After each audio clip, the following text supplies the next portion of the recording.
দোস্ত, আজকে আবার হারছি। আমি আর পারছি না। ক্রিকেট দেখা আজ থেকে বাদ। ভাই তুমি হেরে যাও, বাংলাদেশ হারে না। কেন, বাংলাদেশ জিতছে নাকি?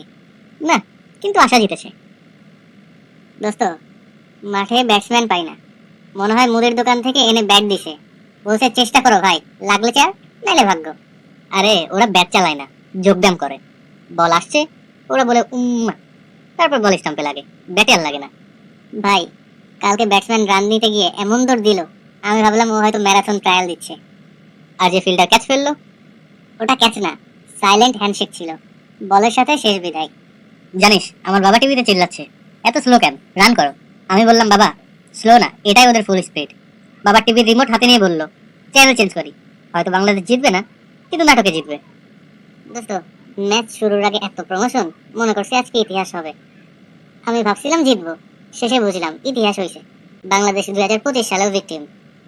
কিন্তু ভাই, সাপোর্ট করতে হবে। হ্যাঁ করব, কারণ এটা শুধু ক্রিকেট না, এটা সাসপেন্স, এটা টেনশন, হৃদয় ভাঙা, আবার প্রেমে পড়ার মিশ্র নাটক। বাংলাদেশ ক্রিকেট, হাসবো, কাঁদবো, আবার দেখবো।